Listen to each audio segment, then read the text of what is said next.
Mike, and that point that you make about it being a social issue, how important is quality retail to the residential and local communities around it, and how are you seeing examples of places where retail decline is really affecting the broader sort of fabric of a particular town? I think what we're seeing is that little local parades cater for the local shopping, and it very much is, you know, if you've got a local co-op, Tesco, Express, just opening up there, what you find is a footfall increase by 15%. It's people waking up in the morning, walking down to their local shops, and you'll find there your Tesco's, your fast food takeaway, you know, people like Domino's Pizza's done extremely well during the recession. And you find, you know, your hairdressers there, and those sorts of shops are thriving. It's about the quality of the retailer. So we haven't seen any real difference because actually they've been performing quite well. I am concerned, however, if you go into Rotherham, we do have 1 or 2 properties in Rotherham that have slightly below your average. Luckily, I think you have 28%. I think we're about 10% vacancy out of our shops that we've got there.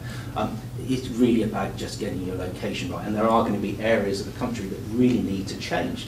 You know, some of the secondary, tertiary shopping areas need to be demolished, and you need to be able to put residential up there, or other change of use. So I think there's a real social opportunity there, and we need to look at how we're going to plan our large centres slightly better.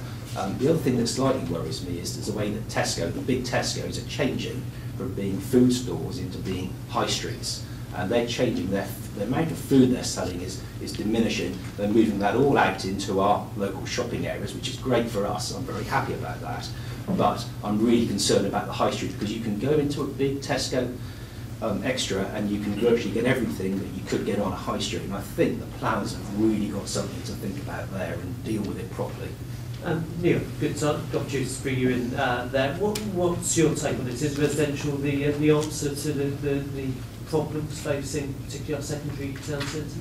Well, it may help. I don't think it's the solution.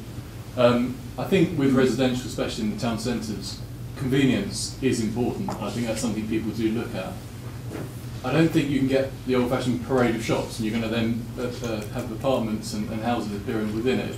I think where there is an opportunity is some of the upper parts, converting that into residential, that may have some opportunities there. You've obviously got the planning side to overcome there as well. But do you see, just going back to the question I was asking Mike as well, where retail declines, does that have a broader effect on residential values and the sort of fabric of an area? Yeah, I mean, we very much look at the 10-minute rule, and that's with residential being within 10 minutes of good transport, good groceries and good kind of restaurants and facilities such as that. You've got a situation at the moment where there isn't as much new stock in residential coming to the market. I think you've got less than 50% of the previous government targets. That has a knock-on effect onto retail when you haven't got the new schemes coming into areas. So I think there is an impact both ways there. Barry, yours coming. Yeah, I just wanted to make a point about what I think is going to happen to the high street. And I'll just refer back to Matthew's numbers for a moment. In the LDC survey, there's 168,000 shops have been surveyed, 168,000. And if you take that 14.5% national average figure that's empty, vacant, that's 24,300.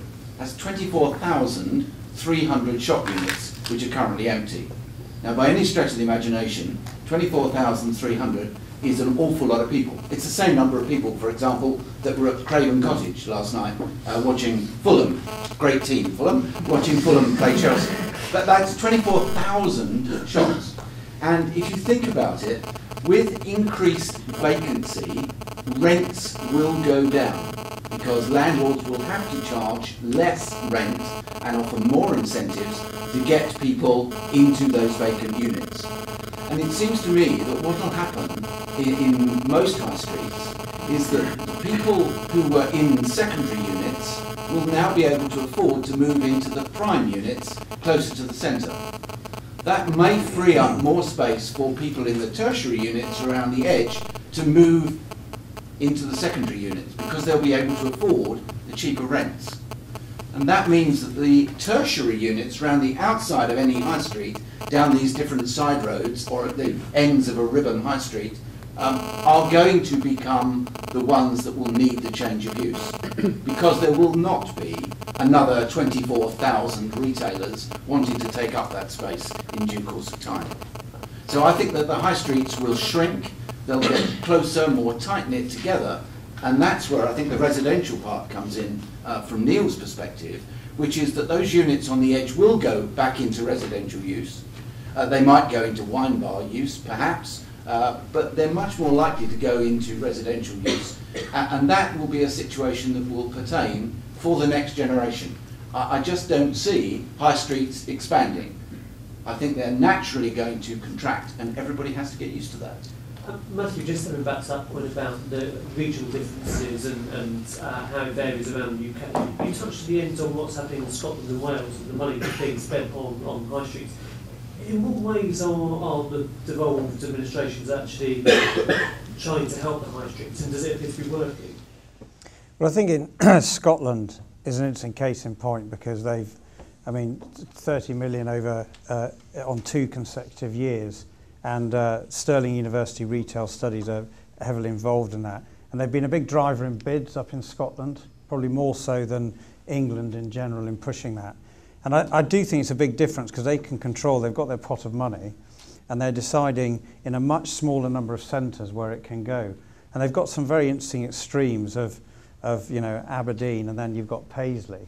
But then, they're looking at Paisley, and people are saying, well, let's turn Paisley into a discount town and acknowledge it is what it is and sort of move on. So they're lucky that small is beautiful. I think for sort of England, it's a much bigger, wider problem. But can you create demand for space? I guess that's the... No, I think Barry's point about sort of a constriction and reduction is going to be big. And one of the things we've done, I didn't put it up today, but because I only got the figures this morning, is that we've done some work with IPD at looking at estimated rental value growth in some of these centres, and they're either looking at a static, 0% growth, or as much in some centres, dare I say it, in the Midlands and North, at minus 20%. So I don't think you can stimulate that growth in the normal way. I think it comes back to Hugh's point about a Wigton creating something different, and you've got to think out of the box for that. Here in the wider world, those of us in this room, we tend to live in a bit of a property or retail bubble, but being in the BBC in the thick of things, how big an issue is this? The future of the high street, the health of the high street. Is it recognised, not just by the BBC, but within the wider, political world, as a significant issue for social issue in the UK? Well, it's a very interesting point again, Tim. I mean, BBC programmes love the high street and shopping and retailing, and particularly with an emphasis that we have to make sure we cover the nations and regions of the UK as fully as we should. There is a real interest in how's Bristol doing, how's Birmingham doing, how's Aberdeen doing. As I say, the local data companies' research has been a rich source for that. So there's a very big interest from programmes about variations and what consumers are doing. So there's a very rich seam here. But I think to go back to my earlier point, it isn't the national data that we tend to cover doesn't show any of this at all. It's only when you go to high streets and take a look, and I think this is much higher on the agenda than it was even a year and a half ago. This sort of agenda of empty shops, and the fact that some communities really do seem to be struggling. The fact that a third in some communities are empty. I think it's only just beginning to it's just started getting a lot more coverage, and I think it will be more of a feature of our national economic and business coverage. And while we've got you here, because I know you're quite tight on time, it seems a shame not to ask you about the broader economic picture, because when I talk to retailers, I think that they are worried about the outlook for this year. I mean, the second half of January and early February trading, anecdotally, has been really tough. And people are particularly worried about the prospect of interest rate rises. Inflation is quite high at the moment. We talk about maybe interest rates being used as a tool to control that. What's your prediction, if you look at your crystal ball for 2011? I mean, should we all be slashing our wrists in the retail world? Well, in about 10 minutes we'll get the CPI inflation figure for January, and there's a lot of talk of it being 4% or above, and it will get a lot of coverage today, and then we'll have Mervyn King's inflation report at the Bank of England tomorrow. I mean, I think inflation, is probably one of the big issues for this year in terms of our coverage and the economy. And the interesting thing is it affects the retail profession in different ways, doesn't it? In one sense, inflation generates more cash through the tills, and those old like-for-likes look rather good, don't they? And I've always been a little bit sceptical about like-for-like sales, what they actually tell you, but we won't park that issue for now. So it boosts your like-for-like, it helps inflate away some of that debt you might have, so maybe not such a bad thing there, although the Bank of England would hate to hear that being said. But I think the big impact of it is obviously squeezing the consumer. And last year we had, I think it was the first decline in disposable income we've had for quite a while, and this year it's going to be the same if most predictions are true.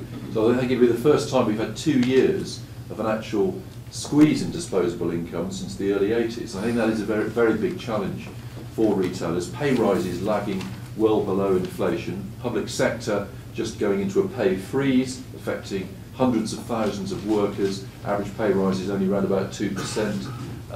There's not much indication at the moment that they're beginning to pick up, with inflation at 4 or above. So I think how the consumer is squeezed in that way this year, with public sector job cuts as well, I think will be a very big issue. That being said, we've had 1 or 2 gloomy predictions in previous Februaries.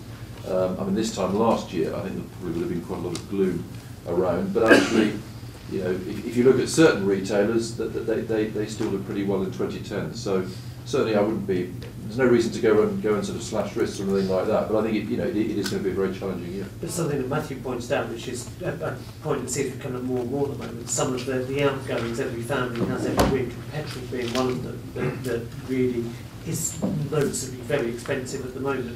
That must affect consumer mood and the mindset. Well, I mean, interesting to hear all of you talking about driving to retail centres. And I was out and about in Norfolk yesterday in a rural community, and everybody said, we need to drive, and we're actually thinking about not driving so much, not coming into the town centre so much because of petrol prices.